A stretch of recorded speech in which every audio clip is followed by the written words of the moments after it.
Wizards podcast, part of the Locked On Podcast Network. Your team every day.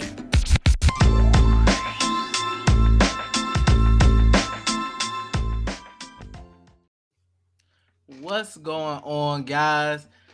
Your boy D and Ed back at you with another Wizards Locked On podcast after a dub. It was ugly.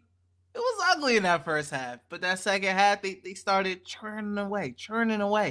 I said on Twitter, I said they just need one good run. They in it. They got that run, man. This episode is brought to you by Rock Auto. Amazing selection, reliably low prices, all the parts your car will ever need. Visit rockauto.com and tell them Locked On sent you. Thank you guys for making Locked On Wizards your first listen every day. We are free and available on all platforms. Ed, I know you're feeling a little bit under the weather, man. It's the flu game for you today, but how you feeling after this Wizards win? Yes, sir. I'm feeling good. I'm feeling great. Another day, another Wizards win, another dub. 10-3. I love to see it. First place in the Eastern Conference, man. This team finds different ways to win games. Last year, we were 2-10 without Bradley Beal. We're sending our condolences to Bradley Beal and his family. We were 2-10 last year with Bradley Beal out. Now we are 3-0 with games without Bradley Beal. It just shows the depth of this roster. Montrezl Harrell, Deni, like you said, Denny Rodman, Meta World Deni. This guy is clamps putting up the X, strapping up Brandon Ingram. Brandon Ingram couldn't buy a bucket. And Deni was doing this with 5 fouls. There was one point where he had 5 fouls. You know how hard that is and how good of a scorer that Brandon Ingram is? And we look at the record of the Pelicans and look at them, they're 2-12. You can't do that because Brandon Ingram didn't play a lot of games. And Jonas Valanciunas is a beast. He had a good game. he was killing us at points. But we persevered. We were down by 19. We kept chipping away at the lead. I think Spencer Dinwiddie woke up in the second half and just realized that, hey, Bradley Beal's not playing. These are the games where we need you to carry us through different moments. And when we started that second half, he hit a couple threes. KCP woke up, hit a couple tough jumpers and a couple threes. KCP had an incredible steal in the clutch. Deni had a double-double tonight. He had a plus-minus of plus 18 tonight. 11 points, 10 rebounds, and 2 assists, and a plus 18. I thought Spencer Dinwiddie, 27 points, 9 assists tonight. Kyle Kuzma had a rough night shooting. He started off 0 for 5 from the field. But guess what? He came in when we needed him, and he hit 2 huge three-pointers when we needed him the most. 2 huge three-pointers. We got out-rebounded. We got out-toughed. I thought we got out-muscled in the first half. Of course, the refs didn't give us calls, but I'm not going to complain about the refs. We're not going to blame the refs. They weren't, they called a little ticky-tacky fouls on Deni. I feel like they gave Josh Hart a couple ticky-tack calls. We challenged one call. I didn't like the challenge. I knew they weren't going to give us the challenge, but hey, it is what it is. Wes Unseld Jr. is trusting in Montrezl Harrell. Montrezl Harrell getting MVP chance. He provided energy. He got a steal and a fast break. I think we need to work on our fast break transitions. The first half, the fast breaks were awful. We need to do a 3-on-2, 2-on-1 drill or a 3-man weave drill. Too many times we turned the ball over on fast breaks in the first half. But Deni had a huge block from Josh Hart that started a run for us as well. So I love what I see. Looking at the numbers, the tail of the tape, the out rebounded us 45-42. We had more assists, 23-20. We only turned the ball over 6 times. That was huge. Only 6 turnovers. Points in the paint, we dominated them 44-28. So we protected the paint at times. In the second half, we made adjustments. We did not let Jonas Valanciunas kill us in the first half. The pick and roll defense was bad. Trez let Jonas get a couple easy dunks, and we made adjustments. Trez made adjustments. Gafford made adjustments. This team, we make adjustments. Hall Neto had big minutes. I got to shout out Aaron Holiday too. Aaron Holiday had big minutes tonight too. So I thought we did a better job at defending the 3-point line in the second half. Everything was better. Free throws, we got to work on that. We were 17 out of 25, 68% from the free throw line, so we got to improve on that. But Spencer Dinwiddie, this is the Deni Avdija game, in my opinion. The way he played with confidence, he made all his layups, finished hard around the rim, looked confident out there, played great defense, and got rebounds too. Finished plays off. So it was an incredible game for us. We didn't shoot the ball well from the 3-point line, But I love this Wizards team, man. And this is why I feel like we're going to win 50 games. I know I'm getting ahead of myself.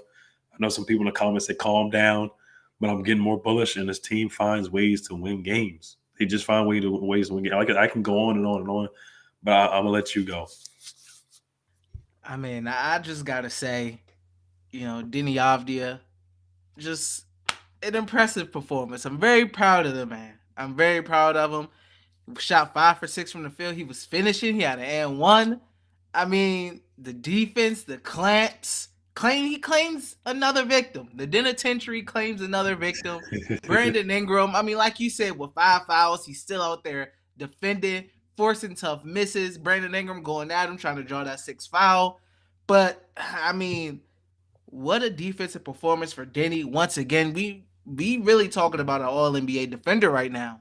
It's time to give him for others outside of the Wizards fan base and Deni's fan base to start giving him some respect on the defensive side of the ball, man. Look at his stats. I mean, KCP, that in the fourth quarter, that Deni defense and KCP's offense, them two, they really helped bring that run and bring them Wizards back. Spencer Dinwiddie, 27 points. I know it was on 8 for 20, but in that second half, that fourth quarter, he turned it up. The whole team as a unit. I mean, it was inspirational what they did coming back. This was a game where you could have easily chalked it up as, they look past the Pelicans, even though in the review I said the Pelicans got some players. They got Valanciunas, they got Devontae Graham, they got Brandon Ingram, Nickeil Alexander-Walker, Garrett Temple, etc. I said in the review in the last episode that they had some players. Don't underestimate them. Now, it wasn't the defense that was the issue. The offense just was not good in that first half. It's not good. One player I will say that I have an issue with kinda is Corey Kispert. He had a 3 where he had it and he shot it and he tried to bring it back down. He had a couple plays that were like, what are you doing? But I tweeted, he got to go to the Davis Bertans camp of just shooting it. Davis Bertans will shoot the ball. Like, if it's a bad shot or not, at least Davis will just shoot it. He's not going to be like, oh, somebody's there and bring it back down. I mean, you're a shooter. Your job is to shoot, so shoot. If you miss it, you miss it. But outside of that, Raul Neto, 8 points, nice off the bench. Aaron Holiday, another nice spot start for him, 6 for 11, 12 points. Daniel Gafford, I know he had a nice block late. Montrezl Harrell, but 15 points, 2 rebounds, 4 assists. He had some moments bringing that energy. I mean, drawing the offensive foul on Valanciunas, that was huge. That was 7-11 from the free throw line. I know for his standards, he want to be 11 for 11. But, I mean, what a performance. Kyle Kuzma came in, hit the 2 threes. It was just such a team effort, man. It was so impressive. But I know we want to talk more about this game, but we do have to get to our message from our friends over at Theragun. Don't let the stress of daily life weigh on your body. Whether you're an elite athlete or someone like me just trying to make it through the day, tension-free, Theragun can help. Theragun is the handheld percussive therapy device that releases your deepest muscle tension using a scientifically calibrated combo of depth, speed, and power. And it's as quiet as an electric toothbrush. The Gen 4 Theragun doesn't just feel good, it gets to the source of the pain by releasing tension using Theragun's signature percussive therapy, which goes 60% deeper than vibration alone. Whether you want to treat your muscle tension from working out, an injury, or just the stresses of everyday life, there's no substitute for the Theragun Gen 4. The OLED screen and design make you feel like you're holding something from the future. Just go to their site and check it out, and the Theragun app learns from your behaviors and suggests guided routines. Theragun is trusted by 250 professional sports teams like Real Madrid and elite athletes like Paul George, DeAndre Hopkins, Maria Sharapova, hundreds of thousands of customers, and me. Try Theragun for 30 days, starting at only $199. Go to therabody.com/lockedon right now and get your Gen 4 Theragun today. That's therabody.com/lockedon. therabody.com/lockedon. Once again, guys, I want to thank you all for making Locked On Wizards your very first listen of the day.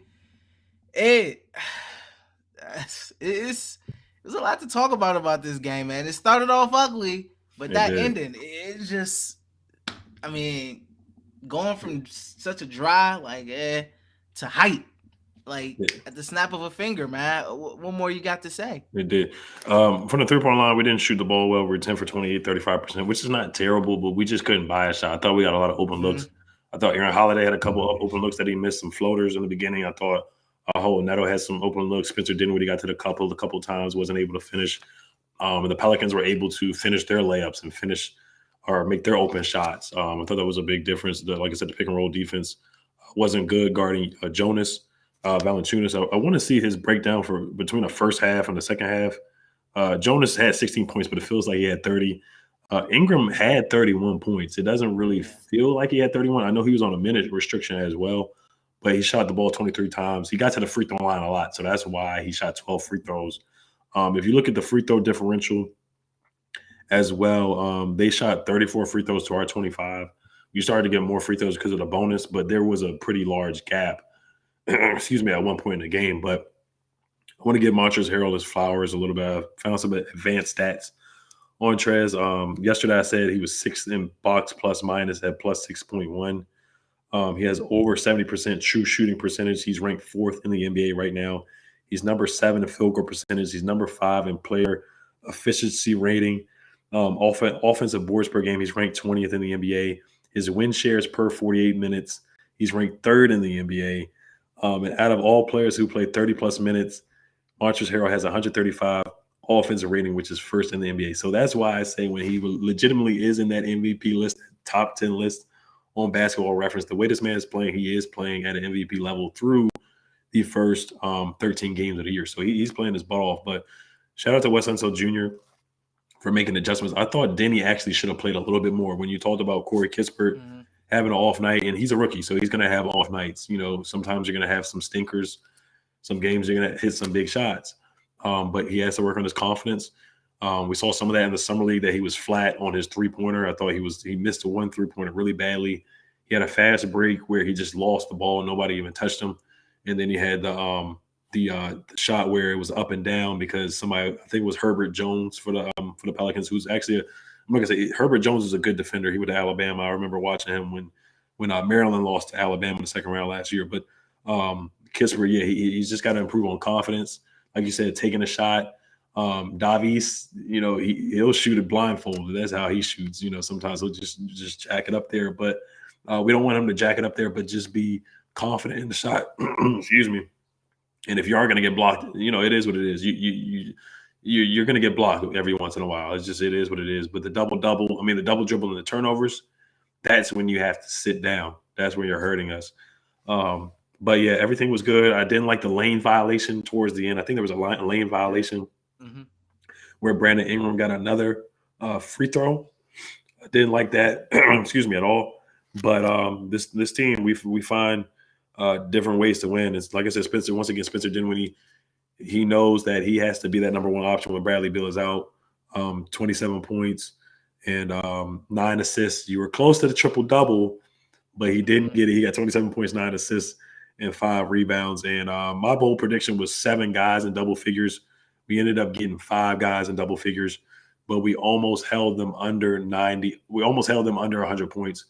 And that's what we do. When we usually win, we usually hold teams either to the low 100s or under 90 points. So we were right in that scoring range when we win Wizards basketball. Like I said, we kept talking about identity. Our identity is just tough defense, playing hard, and finishing games. So, but I love what I see from the Wizards team, winning games without Bradley Beal. That's how you do it. It's going to be ugly sometimes, but that's how you get wins. Yeah, and you look at the statistics, and the Pelicans did shoot 52% from the three. I mean, they only put up 21 of them, so it's not like they shot 35 threes and made 52%. And they shot 41% from the field. I think just it's all about, and I continue to say this, I said it during the Cleveland game, it's not about how you start, it's about how you finish. You know, if you only lead in the game for 2 minutes, but those 2 minutes come in the fourth quarter towards the end of the game, you know, when you win, that's all that matters. And, you know, the Wizards were playing catch up. They were playing catch up, and we've seen in the past, last year, etc., where the Wizards play catch up, they'll come back, and then they run out of gas and they take the L. It just seems like tonight, they locked in. They were down 19. They were chasing. They were close. Like I said, that's why I tweeted. They only needed they're in it. They were in it.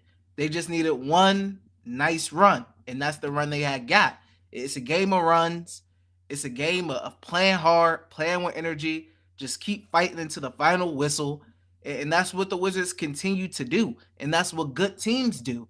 They scrap, they fight, and they find ways to win. You find ways to win. People can say all they want about, the Wizards their first round exit, blah blah blah blah blah. But when you look at the team, look at how they're winning. Look at the different ways, like you said, the different amount of ways that they're winning. It's not all they're running teams out the gym in high scoring games, or they're just barely getting 100 points. They've won games where they score a decent 111, etc. They've won games where they've only scored 97 points. They're doing it in a multitude of ways with a multitude of players, and they're playing team ball, and they just keep fighting. They keep fighting. So I continue to be impressed. We both continue to be bullish with this team, man. Yep. People can keep sleeping if they want. Now, I know they get more respect in the power rankings, so I'm loving it.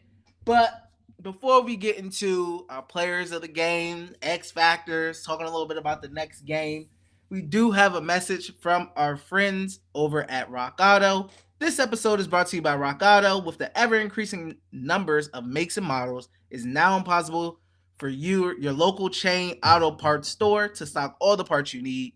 Why endure often pointless or seemingly intimidating questioning and wait while the person behind the counter orders the parts on their computer, choosing the only brand their warehouse happens to carry?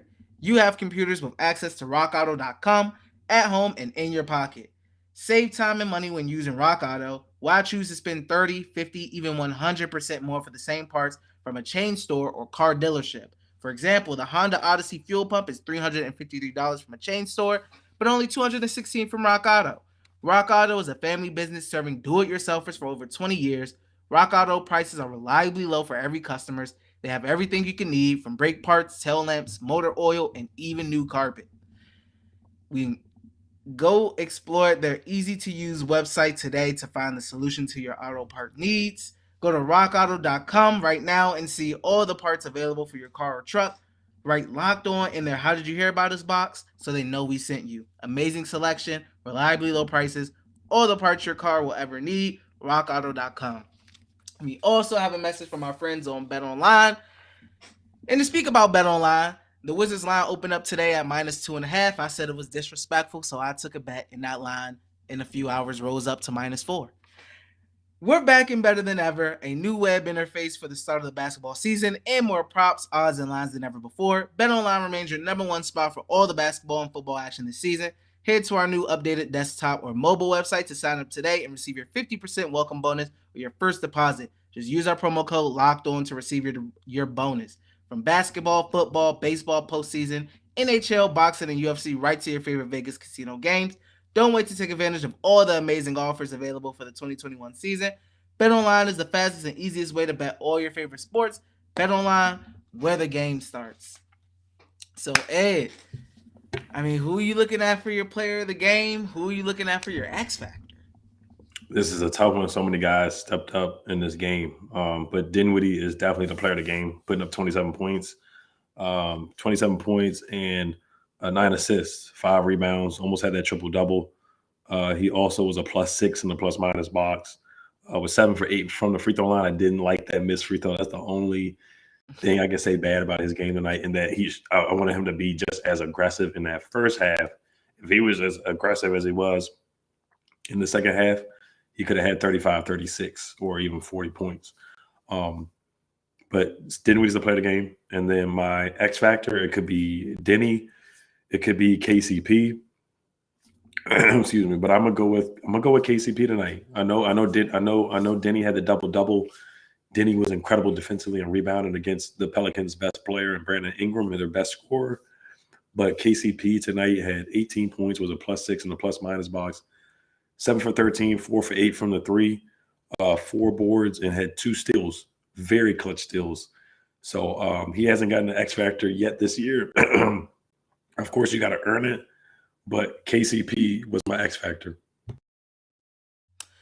Yeah, I definitely. My player of the game, I gotta go with Deni, man. Plus 18. It had the block, 2 steals, the double double on the boards, the final rebound of the game, snatched it. I mean, it was impressive. We talked about him being a better finisher, and he finished that. He finished that and one opportunity. So I mean, he made the free throw too. He shot one free throw. He made one free throw.